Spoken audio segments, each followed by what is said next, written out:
Result हम तभी declare करेंगे जब वो पात्र होंगे। अगर वो पात्र नहीं होंगे तो हम उनका रिजल्ट डिक्लेयर नहीं करेंगे और वैसी स्थिति में उनका एक चांस व्यतीत नहीं माना जाएगा, क्योंकि एक ये भी संशय था लोगों के मन में कि अगर हम एग्ज़ाम दे देते हैं और मेरा एक चांस बेकार चला जाएगा, मेरा रिज़ल्ट नहीं देंगे। जब हम रिज़ल्ट ही नहीं देंगे तो हम उनका एक चांस भी नहीं मानेंगे। लेकिन ये तब की स्थिति में है जबकि उनको कोई संशय रहता है, जैसे मुझे भी अभी संशय है कि पात्र हैं कि नहीं है, या क्या वो लीगल रिकॉर्ड्स रखते हैं।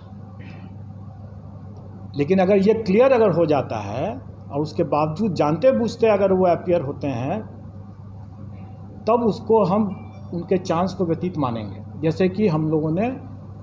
अपीयरिंग कैंडिडेट्स के लिए, जैसे सीटेट अपीयरिंग कैंडिडेट्स के लिए या बीएड अपीयरिंग कैंडिडेट्स के लिए कोई भी परीक्षा में जो हम अनुमति दे रहे हैं, तो भली भांति जानते हैं कि वो अपना एक चांस को एग्जॉस्ट कर रहे हैं, चाहे वो सीटेट क्वालिफाई करते हैं या नहीं करते हैं,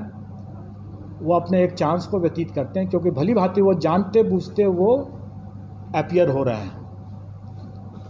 इसलिए उनका चांस व्यतीत माना जाएगा। लेकिन इस पर्टिकुलर मामले में, बीएड के मामले में, अगर संशय बना रहता है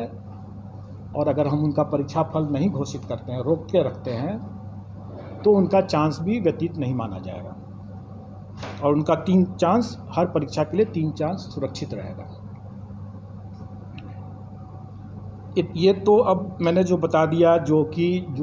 आए दिन लोग तरह तरह के अटकलबाजी लगाते हैं और एक तरह से जो अभ्यर्थियों के शुभचिंतक हैं वो बेसिकली रक्षा में हत्या कर रहे हैं, क्योंकि जो उनका मन अगर विचलित है तो परीक्षा में कैसे पढ़ेंगे, स्वाभाविक है। आए दिन हम लोगों के पास में यह भी एक अनुरोध आते रहा है कि भाई ये पहली बार ये परीक्षा हो रही है, इसके क्वेश्चन के पैटर्न, इसके स्टैंडर्ड्स, इन सब चीज़ों का कोई पूर्वोदाहरण नहीं उपलब्ध है, तो हम तैयारी करने में थोड़ी कठिनाई हो रही है, इसलिए इसमें से नेगेटिव मार्किंग को हटा दिया जाए। इस पर सरकार का भी अनुरोध है और कमीशन ने इस पर विचार करते हुए इस बार के लिए नेगेटिव मार्किंग को हटा दिया है। तो चूँकि हमारे क्वेश्चन पेपर्स पहले से मुद्रित हो चुके हैं, उसमें लिखा हुआ होगा कि नेगेटिव मार्किंग भी है, लेकिन अभी तक हम लोगों ने, चूँकि इसी ऊहापोह की स्थिति बनी हुई थी हमारे यहाँ भी कि इसमें नेगेटिव मार्किंग रखा जाए कि नहीं रखा जाए, इसलिए हमने अभी तक बताया भी नहीं था कि कितना नेगेटिव मार्किंग होगा। तो हमारे कमीशन ने विचारपूर्वक निर्णय लिया है कि